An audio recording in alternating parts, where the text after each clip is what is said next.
The sun hung high over the Egyptian desert, casting endless waves of heat across the sand. A group of explorers moved slowly under the burning light. Their tents and equipment spread across the golden dunes like tiny islands in a sea of fire. Among them walked Dr. Allen, a quiet man with sunburned skin and eyes filled with curiosity. He was not young anymore, but his heart still carried the excitement of a boy chasing mysteries. For years, Allen had searched for something greater than gold or treasure. He believed that deep under the sands lay secrets older than the pharaohs, secrets that could change what humanity knew about its own past. His team of workers and scientists had followed an old map found in a forgotten library. The map showed a hidden place called the Chamber of Forever. No one knew who drew it or why, but Allen believed it was real. By the 6th week of digging, hope began to fade. The workers were tired, and sandstorms had destroyed half of their supplies. But early one morning, one of the diggers shouted for Allen to come quickly. They had struck something solid. Allen rushed to the site, brushing away the dust with his hands. Beneath the sand was a large stone slab covered in golden symbols that shimmered faintly even in the dull light. "It's not ordinary writing," Allen said softly. "This looks older than any Egyptian script I've seen." The local workers stepped back, whispering among themselves. One of them, an older man named Hassan, looked nervous. "Sir," he said quietly, "we should stop. My grandfather spoke of this place. He said it was cursed. No one must disturb the Chamber of Forever." Allen gave a kind smile. "I respect your belief, Hassan, but science must explore what fear keeps hidden. I promise we will be careful." That night, the desert grew cold. The stars spread across the sky like millions of tiny lamps. Allen sat by the campfire with his assistant Nadia, who handled the excavation records. She watched him study the golden slab again. "Do you really think this is the chamber?" she asked. Allen nodded slowly. "If it is, then this could be the most important discovery of our time. Maybe even proof that ancient Egypt had contact with something not of this earth." Nadia looked uneasy. "You mean aliens?" "Maybe not exactly aliens," Allen said, "but something advanced. Look at these symbols, and they glow faintly. No paint could last that long. It feels almost alive." Before dawn, they began removing the sand around the slab. Underneath, they found a staircase leading downward. The air that rose from below was cool and dry, carrying the scent of metal and stone. They lit their lamps and began to descend carefully. The steps were smooth, as if carved by machines rather than hands. Strange patterns covered the walls, lines that pulsed faintly when touched. Nadia's lamp flickered. "This place feels alive," she whispered. At the bottom of the stairs stood a massive stone door shaped like a human face. One half was made of gold, shining even in the dark, and the other half was made of silver. The lips were closed, and the eyes were made of deep blue crystal. Around the edges were small carvings showing men kneeling before a figure wearing a mask that looked just like the one on the door. Allen placed his hand on the cold surface. "This must be it," he said in awe. "The mask of eternal life." The door did not open at first, but when Allen traced the golden symbols with his fingers, a deep hum filled the air. The crystals in the eyes began to glow brighter. The hum turned into a voice that spoke in a language none of them understood. The ground shook lightly and dust fell from the ceiling. Hassan and the workers ran back toward the stairs in panic. "Doctor, we must leave," Hassan cried, but Allen could not move. His body felt frozen. The glowing lines on the walls spread toward the door like rivers of light. Suddenly, the door split down the middle, slowly opening with a heavy sigh of ancient air. Inside was a wide chamber filled with golden dust and strange devices that looked like a mix of stone and metal. The center of the room held a pedestal, and on it rested a mask unlike anything Allen had ever seen. It was made of gold and crystal, its surface smooth and perfect. It shimmered with faint blue light that seemed to move like water. Allen stepped closer, his heart beating fast. The mask's empty eyes looked almost human. When he reached out his hand, the air around it shimmered slightly as if a field of invisible energy guarded it. He hesitated for a moment but then took a deep breath and touched the mask. The moment his fingers brushed it, light burst from the pedestal and raced across the chamber walls. Symbols came alive, spinning and shifting into new patterns. The ground trembled, and the voice returned. Louder this time, echoing through every stone in the pyramid. Allen fell back, covering his eyes. Nadia shouted his name and pulled him away. The mask floated for a moment, glowing bright blue, then slowly settled back onto the pedestal as the light faded. Everything grew still. What was that? Nadia whispered. Alan stood up slowly, still staring at the mask. It was like it was trying to speak, he said softly. I felt something. Not fear, but a presence, as if it was looking into me. They spent the next few hours studying the walls, taking pictures, and recording every detail. The strange metal devices around the room hummed faintly, but did not react again.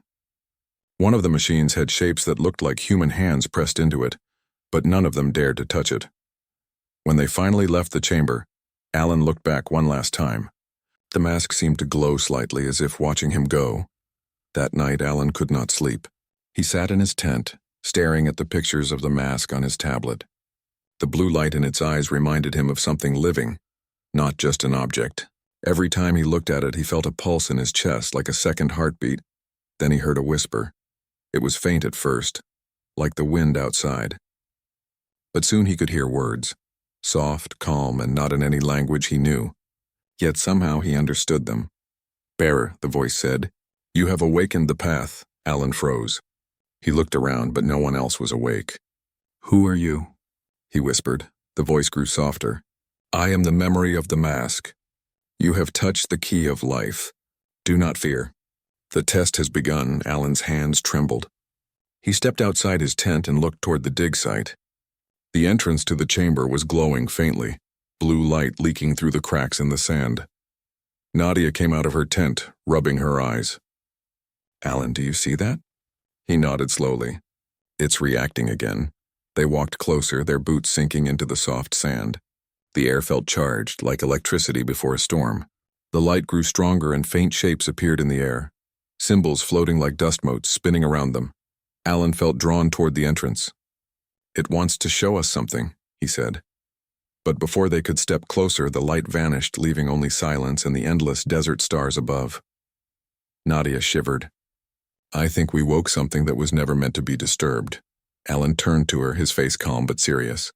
Or maybe, he said, we were meant to find it now. Maybe it waited for us.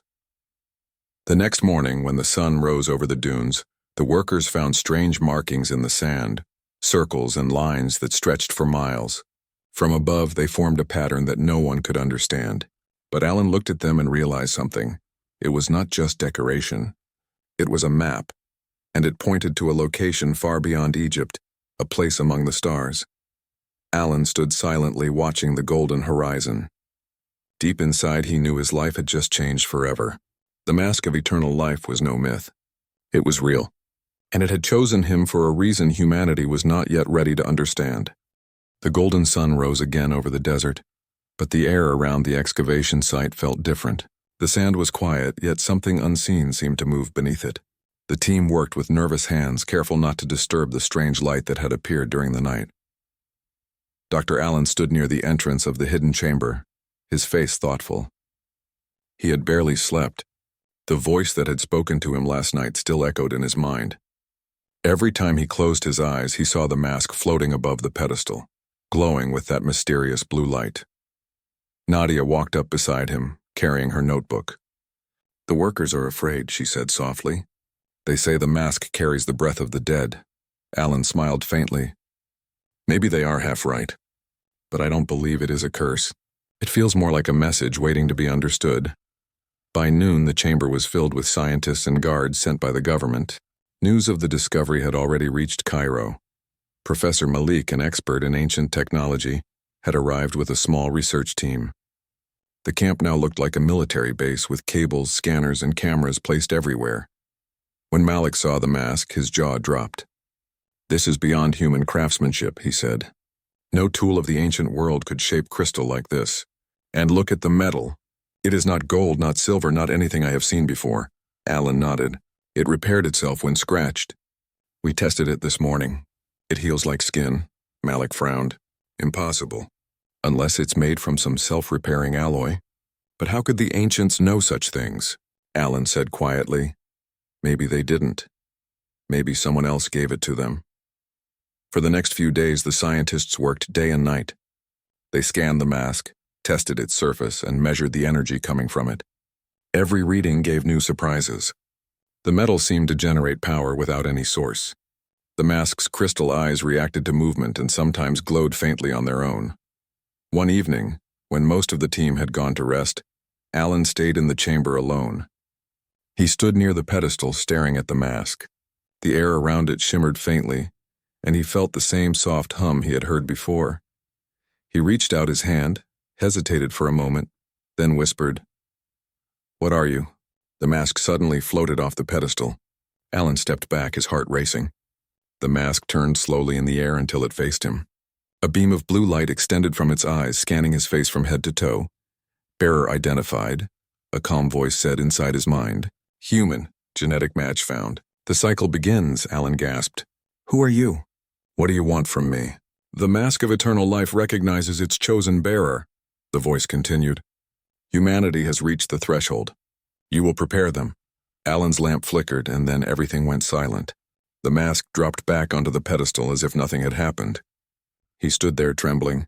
He didn't understand what the threshold meant, but the words felt important, like part of a mission he had not yet learned.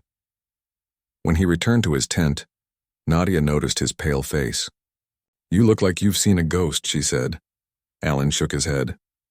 "Not a ghost. Something else. The mask spoke to me. It said I'm its chosen bearer." Nadia stared at him. "Alan, maybe you need rest. You've been under a lot of pressure." "I'm serious," he said. It knew my name. It said humanity has reached a threshold. "Nadia, this thing is not from Earth." The next morning, Malik called everyone together. He looked both excited and nervous. "The mask's energy readings have increased overnight," he announced. "It's generating pulses that match no known radiation type. And here's the strangest part. Every pulse contains a pattern like code. It's as if it's trying to communicate." Alan exchanged a look with Nadia. He already knew that it was communicating. Later that evening, Malik and his team set up a containment field to study the mask safely. But when they turned on their equipment, a burst of light filled the room.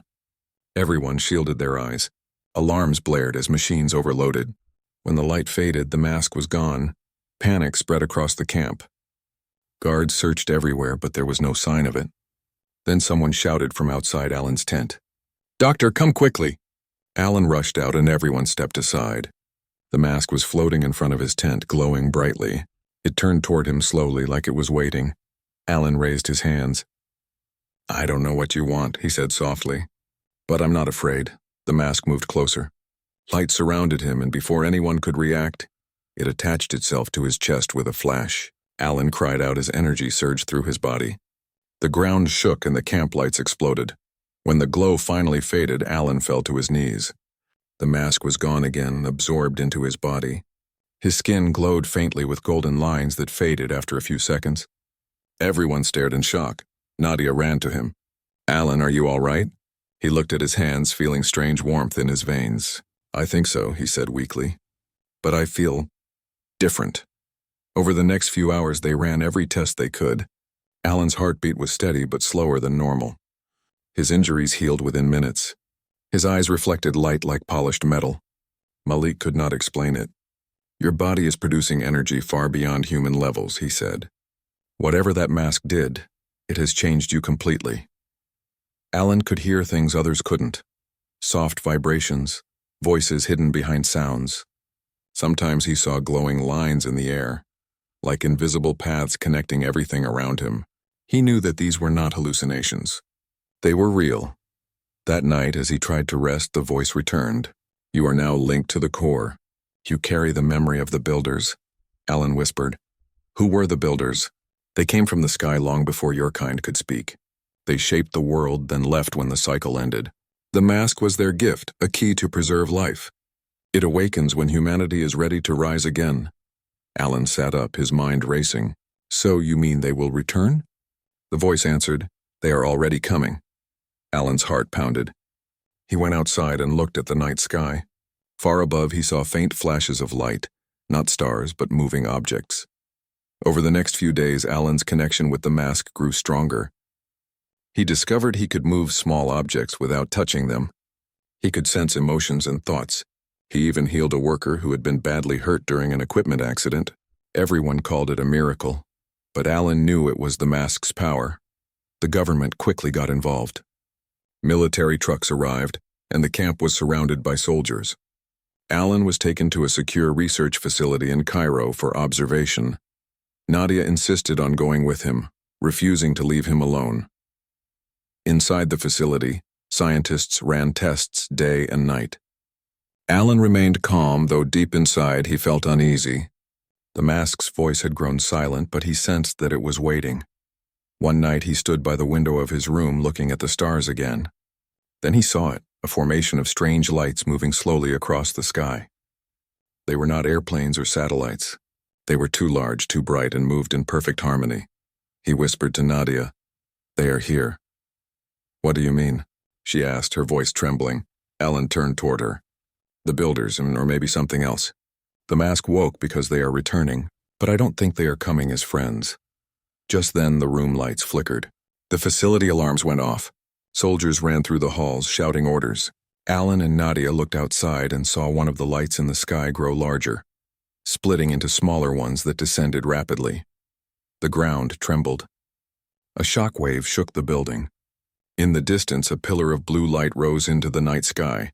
Alan felt the mask's energy surge inside him again. His skin glowed faintly and the voice returned for a brief moment. "The test begins now. Prepare your world." Nadia gripped his arm. "Alan, what is happening?" He looked out the window, his eyes reflecting the falling lights. "The mask didn't just awaken me," he said quietly. "It awakened Earth." And far away beyond the desert and the cities, something ancient and massive stirred beneath the sands, a forgotten machine waiting for the bearer of the mask to unlock it once more. The night sky over Cairo was no longer calm. Strange lights moved silently among the stars, shifting in patterns that no human aircraft could follow. The city below was filled with confusion and fear. Reports spread quickly. Some said they were meteors, others claimed they were ships. The military said nothing, but the truth was clear to Dr. Allen. The builders had returned. Inside the research facility, alarms continued to echo through the halls. Scientists shouted as systems shut down one by one. Power flickered across the building, and screens showed strange symbols appearing in their data. Alan stood near the main control room, his heart steady but his mind racing. He looked up at the large monitor showing the sky. "They are not attacking," he said softly. "They are observing us." Nadia turned to him. "Then what do they want?" "Why now?" Alan placed his hand on the wall, feeling a faint vibration. The mask's power inside him reacted to something above. "Because the mask has awakened," he said. "It was never just an artifact. It's a beacon, calling them back." Professor Malik ran toward them, holding a tablet filled with data. "Alan, look at this." These energy readings match the pulse we recorded from the mask. The objects in orbit are sending the same signal back to us. It's like they're answering it. Alan nodded. Then we were right. The mask is a connection between them and us. As they spoke, a tremor shook the ground beneath their feet. Everyone froze. The lights went out for a moment, and when they came back, the air around Alan shimmered faintly. Golden lines appeared on his skin again. His heartbeat was strong, but his mind was filled with new images. Great ships moving between stars. Tall beings with glowing eyes and vast cities made of light. He saw Earth as it was thousands of years ago, when deserts were green and oceans calm. In his vision, tall beings in white armor walked among humans, teaching them to build, to farm, and to dream. Then came fire from the sky, and the builders left, sealing their knowledge in hidden places. The mask was one of those gifts waiting to be found. When the vision ended, Alan fell to his knees. Nadia caught him before he hit the floor. "Alan, are you all right?" He took a deep breath. "I saw them," he said. "They were not gods. They were travelers from the stars. They helped humanity rise, and then they left. But now they're coming again. Only this time they are not teachers. They are conquerors." Malik frowned. "How can you be sure?" "Because I saw it," Alan said. "They are searching for their lost creations. They believe humanity belongs to them." For the next few days, chaos spread across the world. Strange signals were received in every major city. Satellites went silent. Ships disappeared from radar. Some of the alien lights landed in deserts and oceans, but none attacked. It was as if they were waiting for something, or someone. Alan could feel their presence more clearly each day. The mask's power connected his mind to them. At night he heard voices speaking in their strange language, calling him by name. He realized they knew who he was. On the third night he woke suddenly from a dream. A glowing figure stood at the foot of his bed. It was tall, its body made of soft white light. The shape of its head was not human, but its eyes were calm. "Do not fear," the being said. "You are the bearer. You have activated the link." Alan sat up slowly. "Who are you?" "I am a projection," the being replied. "I am one of the builders. Our people gave life to yours. We left the mask as a promise of return. But humanity has grown beyond control. You have touched the key too early." Alan frowned. "You call yourself a creator, yet you speak of control. Humanity does not belong to anyone." The being tilted its head. "We shaped your kind. Without us, you would still live in caves." "Maybe," Alan said, his voice firm. "But we learned to walk without your hand. We built our own world. You cannot take that from us." The being's glow dimmed slightly. "You misunderstand. The mask's power is not yours to keep. It was meant to guide, not to merge. You have changed its purpose. The others will come for you." Before Alan could reply, the figure vanished. The room went dark again, leaving only silence. The next morning, Alan told Nadia and Malik what happened. Nadia looked worried. "So they know you carry the mask's power?" "Yes," Alan said. "And they are coming for it." Malik leaned forward. "Then we must be ready. If they come for you, they come for all of us. The world needs to know." Within hours, Alan's story reached the highest levels of government. Some believed him, others thought he was delusional, but when the alien ships appeared above major cities, everyone understood he had been right. The ships hovered silently, casting large shadows over oceans and mountains. People around the world watched in awe and fear. The ships did not fire, but they released thousands of small drones that spread across the planet, scanning everything. Alan and his team were moved to a secure base hidden in the desert. From there, they monitored the alien activity. The drones avoided him as if recognizing his connection to the mask. Nadia spent hours studying the data. "They're mapping the planet," she said. "It's like they're preparing for something." Alan looked out across the dunes. "They are searching for what they left behind." The mask was only one piece. There must be more. They began to search for clues within the ancient symbols recorded from the chamber walls. After weeks of decoding, they found a hidden pattern. Coordinates buried within the carvings. It pointed to a location deep in the desert, far from any known ruins. Alan, Nadia, and a small team set out with military escort. After a long journey under the scorching sun, they reached the spot. At first, there was nothing but sand. But when Alan touched the ground, the golden lines on his skin glowed again. The sand began to shift and sink, revealing a circular platform made of dark stone. The platform lit up as Alan stepped onto it. The same symbols that had appeared in the chamber now glowed under his feet. Nadia watched in awe. "It's some kind of control system," she whispered. The platform began to move downward, carrying them deep beneath the earth. They entered a vast underground city, walls of smooth black metal, towers covered in blue light, and machines sleeping for thousands of years. This was their home, Alan said quietly, a base they built long before Egypt's first kingdom. As they explored, they found another chamber much larger than the first. In its center stood a massive device shaped like a heart, still pulsing with faint energy. On the walls were carvings showing the same beings guiding humans. But this time, the story ended with fire and ships leaving Earth. Nadia touched one of the carvings. "They left to protect something," she said. "Maybe this machine." Alan approached the heart-shaped device. The mask's energy in his body reacted instantly. The device came to life, filling the room with soft golden light. Malik shouted from behind him, "Alan, what are you doing?" Alan did not answer. He could hear the voice of the mask again, calm and clear. "The heart of the builders recognizes you. Humanity's time has come." Outside in the desert above, the alien ships began to move again. Their lights grew brighter, forming a vast circle in the sky. The world watched as beams of light stretched from orbit toward Egypt. Alan looked at Nadia. "They're coming here. This place, this machine, it's what they've been looking for." Nadia's eyes widened. "Then what happens if they find it?" Alan's voice was steady. "Then humanity will face its greatest test." The ground trembled again as the heart machine sent a beam of golden light into the sky, striking the center of the alien circle. For the first time, the invaders reacted. Their ships shifted position, aiming their weapons toward Earth. Alan clenched his fists, feeling the mask's power rise within him. "They think they can control us," he said. But this time humanity will stand on its own. And as the first wave of alien energy began to descend, the ancient base under the desert awakened completely, lighting up like a sun buried beneath the sands. The battle for the future of mankind was about to begin. The morning sun rose weakly over the endless sands, its golden light falling on the ancient ruins. Inside the camp near the dig site, Daniel, Amir, and Lena sat around a table filled with old maps, broken artifacts, and cups of untouched coffee. None of them had slept properly since they brought the mask out from the chamber. Strange things had started to happen during the night.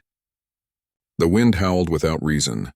The sand moved on its own, creating strange marks around the camp. Even the electronic devices flickered and failed as if some unseen power surrounded the area. Lena looked pale and tired. Her eyes were fixed on the mask, now resting in a glass box on the table. "It feels like it's watching us," she whispered. Amir crossed his arms. "It's just a piece of old metal. There's no such thing as magic." Daniel did not answer. He was staring at the faint glow that had appeared on the mask's surface. It shimmered softly as if it was breathing. He felt uneasy. "We shouldn't have removed it," he finally said. "The writing on the wall said it was never meant to be touched." Amir gave a tired laugh. "And what? Leave behind the greatest find in history?" Daniel wanted to argue, but before he could speak, the power inside the tent went out. The lights flickered and then died completely. The only sound was the soft hum of the desert wind outside. Then came a low rumble beneath their feet. The ground shook gently, and sand poured from the cracks in the walls. Lena gasped and held onto the table. The glass box containing the mask began to vibrate. Then with a sudden burst of light, it cracked open. The mask rose slowly into the air, glowing brighter and brighter until the entire tent was filled with golden light. Amir shouted and stepped back, his eyes wide with disbelief. The mask floated for several seconds, then gently lowered itself onto the table again. The glow faded, but the air around it felt heavy, as if the desert itself was holding its breath. Daniel approached carefully. "It's reacting to something," he said softly. Lena pointed to the entrance. "Look." Outside the tent, the sand began to rise like waves on a stormy sea. From those waves emerged shapes, tall and shadowy forms wearing armor of old gold. Their eyes shone like burning embers. One by one they appeared and began to march toward the camp. Amir froze. "Those look like soldiers."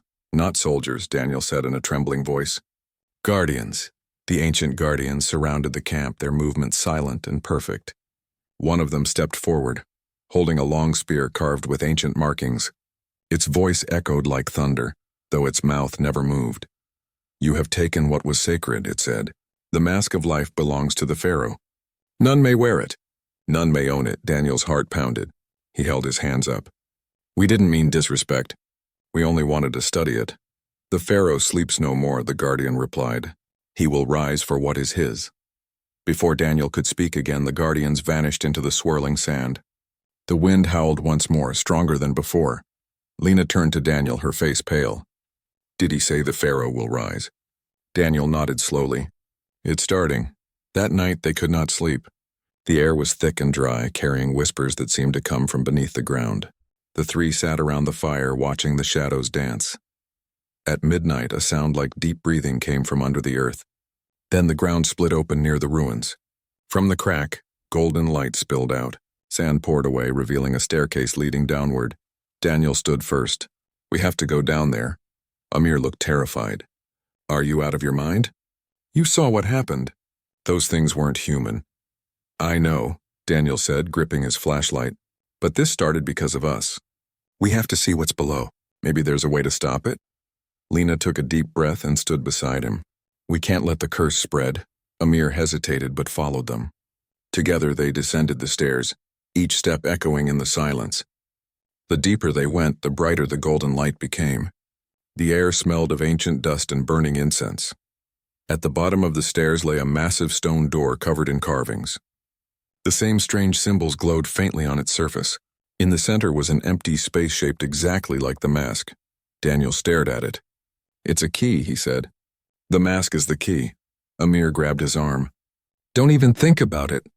"You saw what happened when it glowed. You'll wake something we can't control." Daniel looked torn. "If we don't understand it, it'll only get worse." The guardian said the Pharaoh will rise. Maybe this door is where he's trapped. Before they could argue more, the mask began to glow again on its own. It floated out of Daniel's backpack and pressed itself into the door. A deep hum filled the air as the carvings came alive, their light spreading across the walls like veins of fire. The door trembled and slowly opened. Behind it was a huge chamber, far grander than anything they had seen before. The walls were lined with gold and tall statues stood on either side, holding staffs tipped with jewels. At the center of the room lay a golden coffin, resting on a platform covered in ancient writing. Daniel stepped forward, awe in his eyes. This is it, the Pharaoh's resting place. As they moved closer, the air grew colder. The mask detached from the door and floated over the coffin. The symbols on the coffin began to glow, matching the mask's light. Then, with a sound like breaking stone, the lid of the coffin began to slide open. Inside lay a figure wrapped in linen, its hands crossed over its chest. The wrappings slowly uncoiled by themselves, revealing a face covered with another mask, an identical one made of gold. The two masks glowed together, their light merging into a single beam that shot toward the ceiling. The chamber shook violently. Amir shouted over the noise, "We need to get out of here." But Daniel couldn't move. He watched as the figure in the coffin began to stir. Its chest rose and fell slowly, and a deep voice echoed through the chamber. "Who dares disturb my eternal rest?" The Pharaoh's eyes opened, glowing bright gold. Daniel felt the ground tremble beneath him. "It's true," he whispered. "He's alive." The Pharaoh sat up, his voice filling the chamber like thunder. "The mask of life is mine. Those who seek its power shall join me in the sands forever." The golden statues around the room turned their heads toward Daniel and the others. Their eyes burned with the same light. Lena grabbed Daniel's arm. "We have to run now." They turned and sprinted up the stairs as the chamber behind them collapsed. The earth shook as if something massive was awakening beneath it. When they finally reached the surface, the desert sky was filled with dark clouds, and lightning struck the dunes. The Guardian stood once more at the edge of the ruins, watching silently as the sand began to rise into the air, forming a swirling storm. Amir gasped. "He's coming out." Daniel stared at the storm, his face pale but determined. "Then we'll have to stop him," he said quietly. "We started this. We'll end it." The wind howled louder, and from the heart of the storm came a blinding flash of golden light. The Pharaoh of old had awakened, and his curse was spreading across the desert once again. The mask of eternal life had done what it was meant to do, bring back the ruler of the dead. But for Daniel, Lena, and Amir, it was no longer a discovery. It was a race to save humanity before the sands swallowed the world. The storm over the desert roared louder than ever before. The golden sand turned dark, swirling in violent circles. The air burned with power that felt ancient and alive. Daniel, Lena, and Amir stood near the ruins, shielding their eyes from the fierce wind. Lightning flashed, and the ground trembled again as something massive began to rise from the sand. The shape of a man, tall and glowing in gold light, slowly appeared. His robe was made of fine silk that shimmered even in the storm. His eyes glowed like twin suns. It was the Pharaoh, alive again after thousands of years. He looked both human and more than human, his presence heavy with authority and mystery. Lena could barely speak. "He's real. The Pharaoh is alive." Amir stepped back, fear written across his face. "We need to leave before he sees us," but it was too late. The Pharaoh raised his hand, and the storm stopped instantly. The air turned silent, and every grain of sand froze midair. His voice echoed through the stillness, deep and calm. "You broke the seal," he said. "You disturbed the sleep of the one who ruled the sands. For that, the price must be paid." Daniel stepped forward slowly, trying to stay calm. "We didn't mean harm. We wanted to learn from history, not wake you." The Pharaoh looked at him, his golden eyes cold and wise. "History should be left to the dead. You seek life without end, yet you do not understand its burden." Lena swallowed hard. "You mean the mask? It gives eternal life." "Yes," the Pharaoh replied. "The mask of life binds the soul forever. I wore it to rule beyond death. But it became my prison. I could not die nor rest. I slept only because the mask was sealed away." Daniel's mind raced. The ancient writings had warned them, but he hadn't believed them. "If you hate the mask," he said, "then why come back now?" The Pharaoh's voice grew deeper. "Because you broke the chain. The mask has awakened me. Now the curse spreads. All who live shall feel its touch. As he spoke, the sky turned darker. The sand beneath their feet began to move like water. Ancient symbols formed in the ground, glowing with the same light as the mask. Amir shouted, "He's doing something!" "We have to stop him," Daniel thought quickly. The writing said the mask gives life but takes peace. Maybe if we return it, he'll sleep again. Lena looked at the backpack where the mask lay, glowing faintly. "It's reacting to him," she said. "It's like it wants to go back." The Pharaoh extended his hand. "Give it to me, and I will end your suffering." Daniel hesitated. His instincts told him that giving the mask back would only make things worse. "No," he said firmly. "We'll find another way." The Pharaoh's expression darkened. "Then you shall see the power of eternity." He raised both arms, and the ground split open. From the crack rose the golden guardians, the same ones that had warned them before. But this time, their eyes burned brighter, and their bodies moved with purpose. The guardians marched forward, forming a circle around Daniel, Lena, and Amir. The air vibrated with energy. Daniel pulled Lena behind him. "Run toward the ruins, go!" They sprinted across the sand as the guardians chased them. Their heavy steps echoed like thunder. Daniel felt the heat of energy bolts flying past him. One struck the ground near his feet, sending sand into the air. They reached the ruins and ran inside, ducking behind a fallen pillar. Amir was breathing hard. "We can't fight them. They're too strong." Daniel looked around, searching for an idea. His eyes fell on the carvings along the wall, the same ones they had seen before in the secret chamber. They glowed faintly, as if calling out to him. "These symbols," Daniel said, pointing. "They show a ritual. Maybe it's a way to seal him again."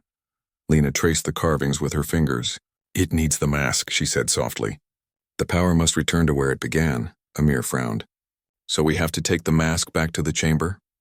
"Are you serious? It's collapsing down there." "We don't have a choice," Daniel replied. "If we don't, the Pharaoh will take control of everything." The sound of footsteps drew closer. The guardians were entering the ruins. The group ran deeper inside, heading toward the tunnel that led to the chamber below.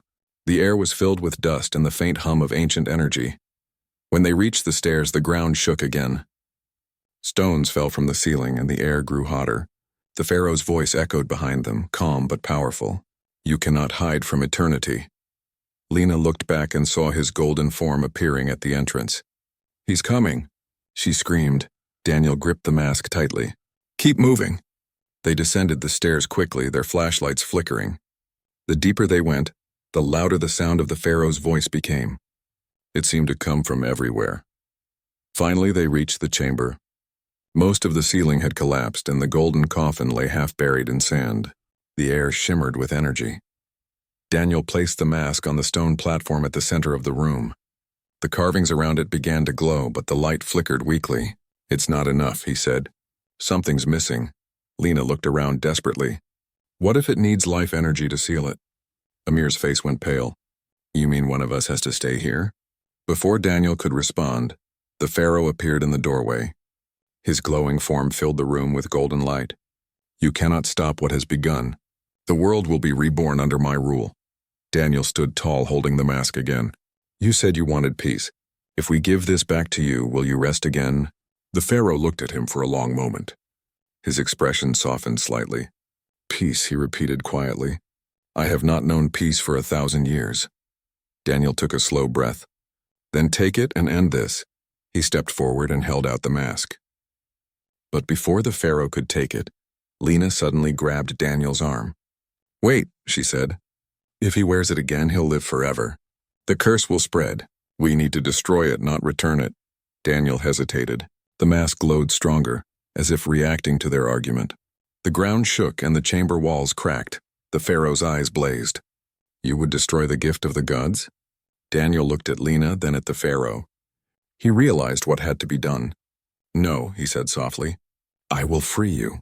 He turned and threw the mask into the glowing coffin. The moment it touched the gold surface, a beam of light exploded from the coffin and filled the room. The sound was deafening. The Pharaoh let out a deep cry, not of anger but of release. His body began to fade, turning into golden dust. The guardians outside stopped moving and slowly sank back into the sand. The light grew brighter and brighter until it filled every corner of the ruins. Then silence. When Daniel opened his eyes, the chamber was gone. The sand had covered everything again. The ruins had collapsed completely. He, Lena, and Amir lay on the surface of the desert under a clear sky. The storm was gone. Amir sat up slowly. What happened? Daniel looked at the horizon where the ruins had been. It's over, he said quietly. We ended it. Lena sighed in relief, her eyes filling with tears. He's free now. And so are we. The three of them sat in silence for a long time, watching the sunrise. The desert looked peaceful again, calm and endless. After a while, Daniel stood. Let's go home, he said. Some things are not meant to be found. As they walked away from the site, a small gust of wind blew across the sand, uncovering a faint glimmer of gold buried beneath the surface. It was the edge of the mask, now broken but still shining faintly under the sun. It lay there quietly, as if waiting for another hand to find it one day. But for now, the world was safe and the Pharaoh's curse had ended.